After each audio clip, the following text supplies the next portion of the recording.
கோபிச்செட்டிப்பாளையம் அருகே சாலையில் சென்ற கார் திடீரென தீப்பிடித்து எரிந்த சம்பவம் பரபரப்பை ஏற்படுத்தியுள்ளது. கூடுதல் தகவல்களை செய்தியாளர் சதாசிவத்திடம் கேட்கலாம். வணக்கம் சதாசிவம், இந்த சம்பவம் தொடர்பான முழு விவரங்களை பதிவு பண்ணுங்க.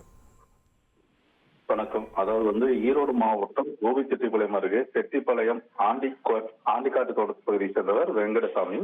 இவர் இன்று தனது உறவினர் திருமண நிகழ்ச்சிக்காக கோபி செல்வதற்காக தனது மனைவி ஆராயருடன் தனக்கு சொந்தமான காரில் திருப்பூர் சாலையில் சென்று கொண்டிருந்தார். அப்போது வேட்டைக்காரன் கோயில் மின்வாரிய துணை மின் நிலையம் அலுவலகம் அருகே வந்து கொண்டிருந்த போது கார் திடீரென சத்தத்துடன் புகை எழும்ப தொடங்கியது. இதனை பார்த்து சுதாரித்த வெங்கடசாமி உடனடியாக சாலையில் காரை நிறுத்திவிட்டு கணவன் மனைவி இருவரும் காரை விட்டு கீழே இறங்கினர்.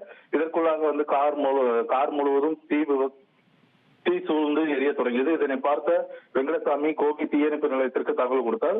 உடனடியாக சம்பவ இடத்திற்கு வந்த கோபி தீயணைப்பு நிலைய அலுவலர் உடனடியாக 1 மணி நேர போராட்டத்திற்கு பிறகு தீயை கட்டுக்குள் கொண்டு முழுவதுமாக காரை அணைத்தனர்.